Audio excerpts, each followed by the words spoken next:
Gamertag Radio presents E3 coverage. Hosts Danny Pena, Paris Lilly, and Peter Toledo are direct from the convention center floor.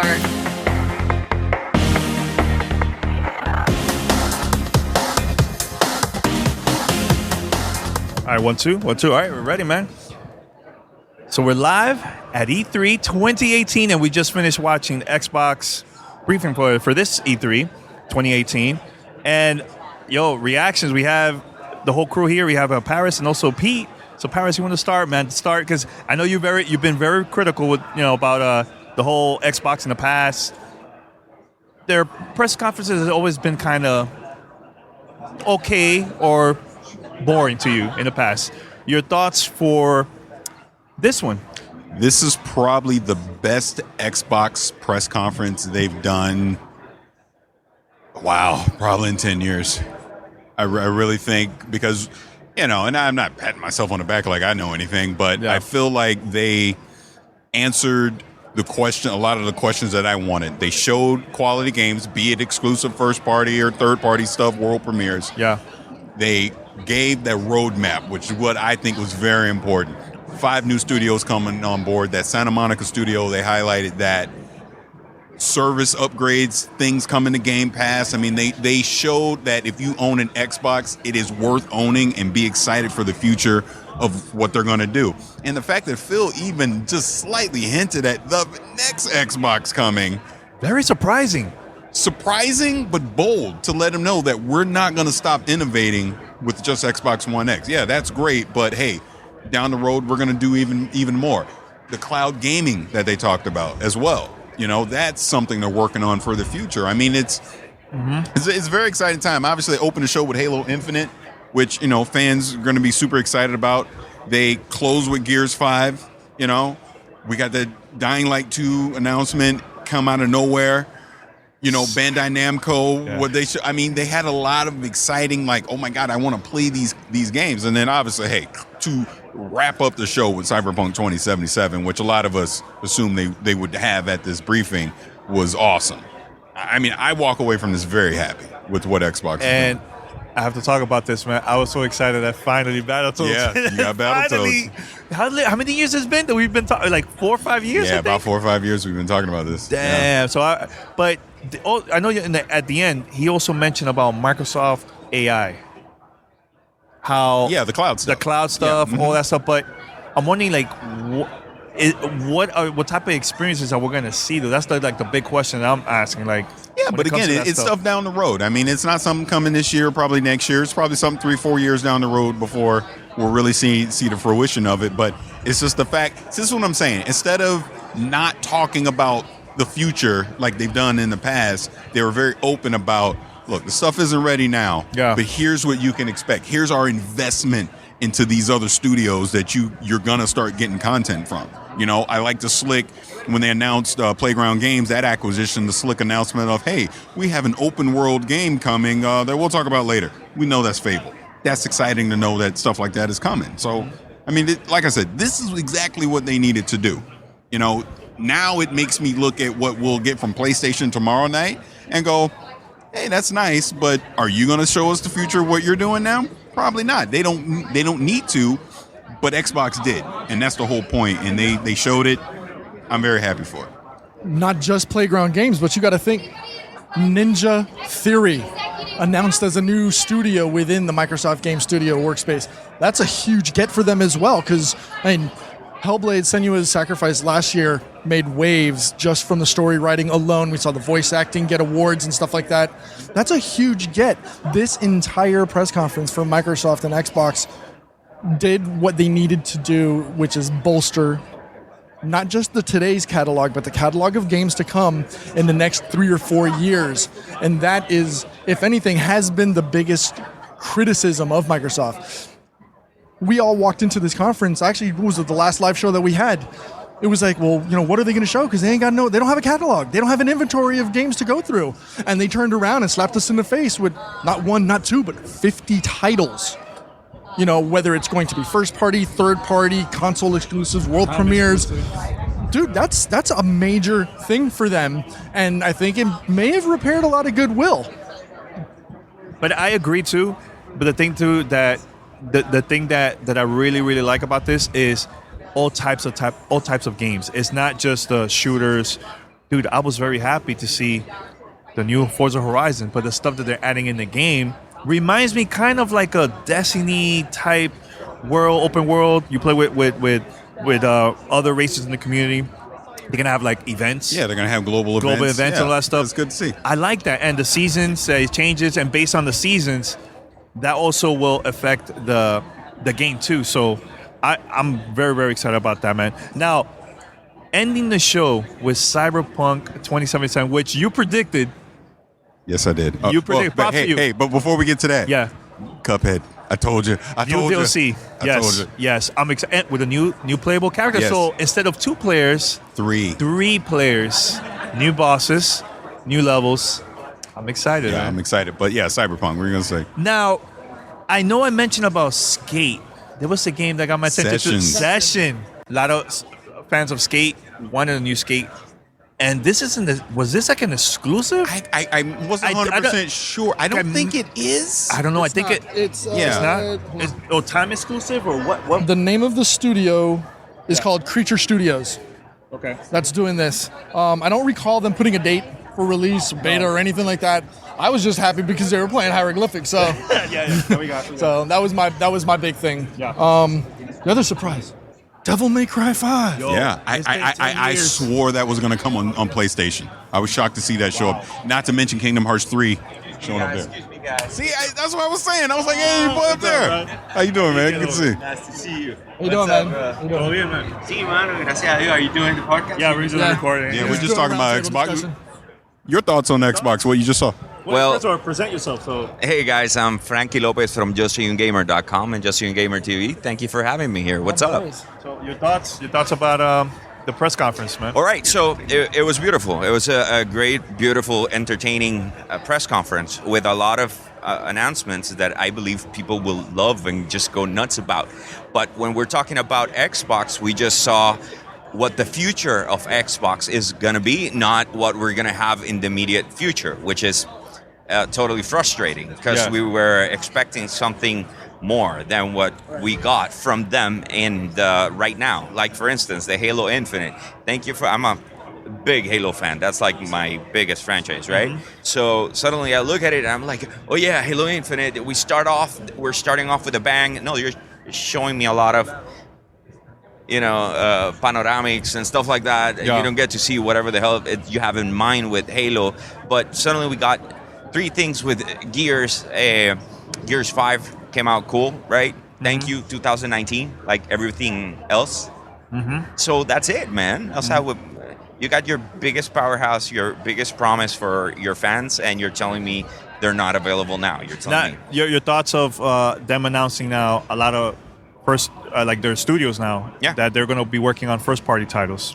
Man, this is not the first time that they invest in studios. It's a problem of management and direction. Yeah. So if you're going to let them do what they need to do, everything is beautiful. If you're going to be on their asses and make them then work on deadlines and be really strict about that and not let them perform like they should, then you know what? You're going to screw it up again. Yep. All right, well, mention your website one more time. People can check it out. Man. Yeah, sure. You can find us on Facebook as facebook.com/JustYoungGamer. Obviously, our content is in Spanish, but if you've got some Hispanics in your group, I know because they're friends. So, so thank you for having me, guys. Thanks a lot, man. Thanks a lot. Cool, man. Hablamos ahorita, man. Vamos a grabar. Mano, me alegra verlo. Igual, man. You guys are awesome. Thanks a lot, dude. Take care, man. Yeah. Have fun. There. So, any other games that also got your attention? I know they show Ori also at the beginning of the show. That was really, really good. I know we mentioned Cuphead. Was there any other? Oh, Pete. PUBG? The fighting game. Dragon Ball. Jump Force from Bandai Namco. They might want to change that name, but that's just me.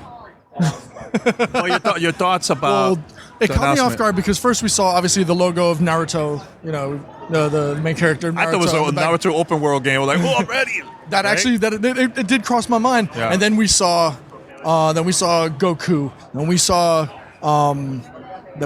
One Punch. And it was like, wait a minute. What is all this? Then we saw Frieza. Not Frieza. We saw Not Frieza. God, who's the other character from Dragon Ball Z? The opponent, the enemy that he was fighting. Was that Frieza? Was that Golden Form Frieza? Anyways, still went in a direction I don't know. So we're talking about Jump Force. But yeah, seeing another fighting game that's not going to be just Killer Instinct, which, to give it its respect, its credit due, it's a storied, legendary title. But to see something like that targeting the Japanese audience, so it's not just domestic in the United States, it was a really, really good showing. Curious to see how it's going to play out. I want to see what that game is going to be all about. The other thing that, and I had talked about this on our show, PUBG is going to be bringing the 1.0 update over to Xbox summer. So we're going to have not just Miramar, you're going to have Sanhok, which is AKA codename Savage. Then they told you about the winter map that they've been talking about for months. So, and that's going to be coming to PC according to a tweet from PlayerUnknown, Brendan Green. Mm-hmm. So, it's good. Yeah. It's good. Oh yeah. So I'm hyped. I'm thinking of other games too that was announced. I was like, okay, let's talk about the Division 2, man. Your thoughts about the Division 2? What the trailer that they showed here at the press conference, and the announcement that the first division is going to be available. Is going to be on Game Pass. Starting it off in the jungle, seeing the jungle terrain and environment, something that is a stark contrast to what we have seen in the past. Obviously, set in New York City, closed and hunched over buildings on top of you. To see that semi-wide open expanse, they went from the jungle into a museum, and the next thing you know, they're opened out into a field with a crashed Air Force One, jet in the middle of the park. Just to see the wide array of environments that you're going to be, you as a division agent are going to be in, and obviously co-op experience going in and going up against, heavily armored, enemies. Hey, that's good. We've been talking about it ever since it got leaked. Division 2 is highly anticipated now. As a fan of the Division, DC, when they announced that at the press conference, I'm like, okay, why not? You think about it. It's good because I know Greg. I think Paris mentioned this, that Greg thought it was going to be Paris because of the subway, London because of the whole subway system. But DC is a very interesting choice. Well, you think about it. It's the whole play of the plague and everything was to create an imbalance. Creating an imbalance of the government, which would shut down the country. Yes. Where else do you go once you've shut down the money trail? You target the government, right? And so Washington D.C. is a smart play. Plus, it's one of the top major cities in the country. So you're going to target those major thoroughfares. You have all of the heads of government. You've got the Pentagon there. You've got everybody. Plus, that's the head of Sarah, which is the Division HQ. Mm-hmm. So it's dope. I'm stoked. Surprising disappearance. We all thought we were going to see Splinter Cell. Yeah, we didn't. Could we see it at the no green lights? Ubisoft no green lights. So. Press conference or no? Well, let's hope so at this point, because I even have to say, with Cyberpunk getting there towards the end, I started to panic. I go, if they don't show it here, the hell are they going to show it? What's going on? And then obviously they showed it. Another game that got premiered here was Fallout 76. And it is 4 times the size of Fallout 4. And it is obviously a prequel to everything that we played previously. And I noticed just showing the world very green. Not as much looking as like a wasteland as we've seen in previous Fallout games. So that's kind of an interesting take as well. No, nothing was said about online features or anything. Obviously, Bethesda's going to happen here pretty soon. Maybe that gets talked about there. But I'm definitely interested in that as well. Speaking of green, Crackdown 3. Did what you see help anything? Nope. It looks like a game that they're just going to get out in February and be done with it. I saw nothing. That trailer damn near was the same trailer we got last year. Yeah, kind of, yeah. What was the difference? The only difference is we have to play it to see if there's been any changes, but as of right now, it's just Crackdown. Yeah, I have zero interest in that. Now, Paris, I know they showed Kingdom Hearts. This is going to be the first time it's going to be available on Xbox. Your thoughts? I don't have interest in Kingdom Hearts. I never have. Okay. It's not a game for me, but I know a lot of people are excited about it. And again, that's a big win for them to have Kingdom Hearts on their platform, on that stage being shown. It's big. I mean, obviously the crowd erupted when it was shown, so that was good. So, is there anything else you guys want to talk about before? Well, I think the one that we kind of saw coming, Master Chief Collection coming to Game Pass, finally. And as well as you have Fallout 4, The Division that we mentioned. Was it Oblivion? Morrowind. Or was it Oblivion? Elder Scrolls. Oblivion coming to Game Pass right now. It's out. By the time you're listening to this, it's already out and available for you to download and play. So a lot of great. Not to mention, and I was a little fuzzy on this one, but some of the games are going to start loading 2 times faster. Yes. On Game Pass as well. Due to some anticipation AI stuff they're doing in the background or whatever. Which is good because we always have to wait. So that's good. But I just overall with Game Pass, I mean, they're really pushing that as a service, and they're getting more content on it to make it compelling. And they kept emphasizing all their new games will be day one on Game Pass, and they're obviously getting third-party partners on board for some of that other stuff. So, again, like I said, they've shown improved services. They're showing the roadmap for future exclusive content, building up. Like Phil Spencer said, their goal is to have the best and most robust first-party studios,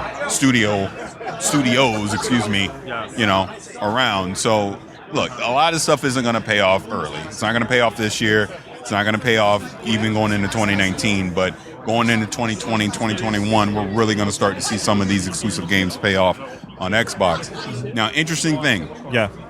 They showed actual gameplay for Gears 5. We only got a teaser for Halo Infinite. There's no way both come out in the same year. So is Gears 5 next year? And Halo is further down the road, potentially, which would be interesting. That they're really pushing Halo out, which, believe it or not, may not be a bad thing.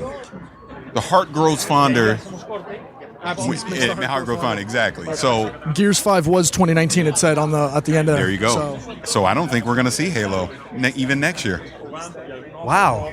I don't. Well, I haven't seen the trailer because I got inside. Yeah, I watched the trailer. There was no gameplay. It was just concept stuff. But that's another thing with that. Yeah. Completely new art direction they're going with Halo.